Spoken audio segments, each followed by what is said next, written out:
ये तो most important geometry थी जो कोई भी कॉम्प्लेक्स एडॉप्ट करता है। लेकिन इसी के साथ साथ में आप सब जानते हो कि tetragonal structure, square planar structure भी कॉम्प्लेक्सेस में पाई जाती है।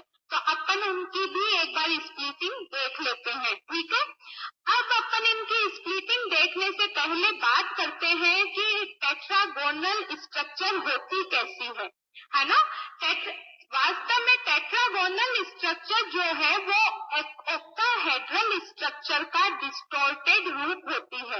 ऑक्टाहेड्रल स्ट्रक्चर के जो 6 बोन है वो सबके सब इक्वल लेंथ के होते हैं, सेम लेंथ के होते हैं, जबकि टेट्रागोनल स्ट्रक्चर में ऑक्टाहेड्रल स्ट्रक्चर के कोई भी 2 बोन या तो बड़े हो जाते हैं या छोटे हो जाते हैं।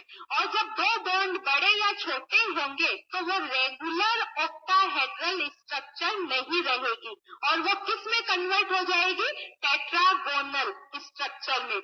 यदि 2 बॉन्ड अब बाकी के 4 बॉन्ड के कंपैरिजन में बड़े हैं तो उसे हम बोलते हैं टेट्रागोनल इलोंगेशन। सबको क्लियर। और यदि 2 बॉन्ड बाकी के 4 बॉन्ड के कंपैरिजन में छोटे हैं तो हम उसको बोलते हैं टेट्रागोनल कंप्रेशन, ठीक है, या कॉन्ट्रैक्शन, कुछ भी बोल सकते हो। क्लियर। अब यहाँ पर मैंने आपको टेट्रागोनल इलोंगेशन दिखाने की कोशिश की है, ठीक है। तो अपन और स्क्वायर प्लेनर को समझाने की रिक्वायरमेंट नहीं है क्योंकि आप सब फ्रेंडली हो। स्क्वायर प्लेनर ज्योमेट्री में केवल 4 बॉन्ड होते हैं, है ना। और स्क्वायर का मतलब वर्ग बना हुआ है और प्लेनर का मतलब एक प्लेन में वर्ग है ना, आपकी जैसे नोटबुक, ठीक है। यदि उसको स्क्वायर हो देन वो स्ट्रक्चर होती है स्क्वायर प्लेनर ज्योमेट्री। अब अपन बात करते हैं कि कैसे ऑक्टाहेड्रल से हम टेट्रागोनल और स्क्वायर प्लेनर ज्योमेट्री के बारे में पढ़ सकते हैं। यहाँ से मैं जहाँ कर्सर घुमा रही हूँ वहाँ पे आपको ध्यान देना है। सबसे पहले फ्री आयन है, 5 डी ऑर्बिटल डी जनरेट है। उसके बाद में जैसे ही फ्री आयन लिगेंड के पास आएगा उसमें क्या होगा, रिपल्सन और एनर्जी 5 डी ऑर्बिटल की हो जाएगी इंक्रीज। उसके बाद में ऑक्टाहेड्रल फील्ड में क्या होता है, T2G सेट की एनर्जी डाउन और EG सेट की एनर्जी हाई। यहाँ तक अपन पढ़ चुके हैं। अब अपन को बात करनी है टेट्रागोनल ज्योमेट्री की। यहाँ पर मैंने टेट्रागोनल इलोंगेशन दिखाया है। इसका मतलब है कि मैंने इमेजिन किया है कि जेड एक्सिस के जो बॉन्ड थे उनको मैंने एक्स और वाई एक्सिस की बॉन्ड की अपेक्षा लंबा कर दिया है, ठीक है, सबको क्लियर। और जब मैं जेड एक्सिस के बॉन्ड को की लेंथ बढ़ाऊंगी, इसका मतलब है कि जेड एक्सिस पर जो लिगेंड है उनकी डिस्टेंस मेटल से बढ़ चुकी है। सब एग्री करते हैं ना। लंबे बॉन्ड होने का यही मतलब हुआ ना कि जेड एक्सिस के जो लिगेंड थे उनकी लेंथ मेटल से बढ़ गई है। अब लिगेंड और मेटल के बीच की जब डिस्टेंस बढ़ गई है इसका मतलब है कि रिपल्सन हो गया है कम, है ना। और रिपल्सन कम होने का मतलब है एनर्जी होगी कम। और इस बात का मतलब है कि जहां जहां पर भी ऑर्बिटल्स में जेड एक्सिस का कंट्रीब्यूशन है वहां वहां पर ऑर्बिटल्स की एनर्जी कम हो जाएगी और उस वजह से वापस से जो ऑर्बिटल्स हैं उनमें स्प्लिटिंग होगी, ठीक है।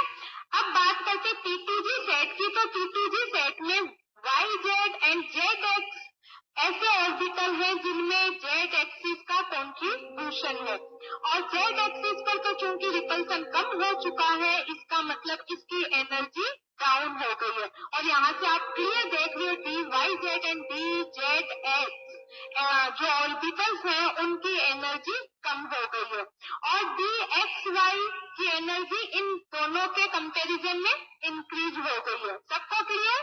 इसी टाइप से इजी सेट की बात करूं तो DZ² ऐसा ऑर्बिटल है जिसमें 2 लोग तो जेड एक्सिस पर ही अभिविन्यासित होती हैं और जेड एक्सिस में तो रिपल्सन कम हो गया है, इसका मतलब एनर्जी हो गई है डाउन। सबको दिख रहा है। जबकि DX² - Y² की एनर्जी हो गई है हाई। सबको क्लियर कि टेट्रागोनल ज्योमेट्री में किस टाइप से ऑर्बिटल्स की स्प्लिटिंग आगे एक्सटेंड हो जाती है। ठीक है, यदि अपन टेट्रागोनल ज्योमेट्री के लिए ऑर्बिटल्स की एनर्जी का ऑर्डर लिखें तो क्या होगा? सबसे कम एनर्जी होगी dYz जो कि इक्वल है dzx के, उससे ज्यादा एनर्जी है dxy की, उससे ज्यादा है dz स्क्वायर की, और उससे ज्यादा है dx square minus y square की। सबको क्लियर? अब अपन बात करते हैं स्क्वायर प्लेनर ज्योमेट्री की। स्क्वायर प्लेनर ज्योमेट्री में तो दो बॉन्ड होते ही नहीं है, मतलब जो जेड एक्सिस के बॉन्ड की मैंने लेंथ बढ़ाई थी उनकी लेंथ मुझे इनफिनिट करनी है, मतलब दोनों लिगेंड को अनंत पर पहुंचा देना है। तो बची हुई ज्योमेट्री अपने आप क्या रह जाएगी? स्क्वायर प्लेनर ज्योमेट्री, क्योंकि केवल 4 लिगेंड आपके कॉम्प्लेक्स में बचेंगे।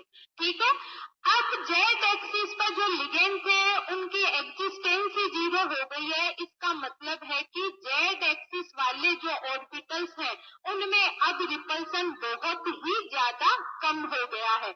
उस वजह से आगे क्या होगा? स्प्लिटिंग तो पहले से ही हो चुकी है, लेकिन जेड एक्सिस वाले जो ऑर्बिटल है उनकी एनर्जी एक्स और वाई एक्सिस वाले ऑर्बिटल के कंपैरिजन में बहुत कम हो जाएगी, जो कि इस फिगर के थ्रू अपन समझ सकते हैं। dYz और dxz तो पहले से ही कम थे, इनकी और डाउन होगी, लेकिन dxy की एनर्जी dz स्क्वायर से कम थी टेट्रागोनल में, लेकिन स्क्वायर प्लेनर में तो जेड एक्सिस पर लिगेंड है ही नहीं, तो एनर्जी क्या होगी? dxy के कंपैरिजन में डाउन हो जाएगी। और यहाँ से आप क्लियर देख रहे हो कि dz स्क्वायर की एनर्जी dxy से कम हो गई है ना? और dx square minus y square की एनर्जी तो पहले से ही हाईएस्ट थी। सबको क्लियर?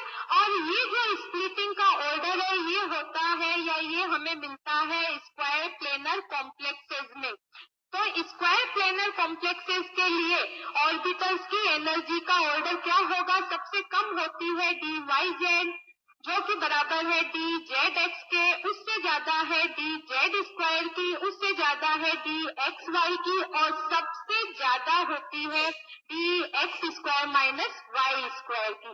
और यहाँ से एक बात और देखकर पता लग रहा है कि dxy और dx square minus y square के बीच का जो एनर्जी गैप है वो ऑक्टाहेड्रल कॉम्प्लेक्सेस के लिए जो क्रिस्टल फील्ड स्प्लिटिंग एनर्जी है उसके इक्वल होता है।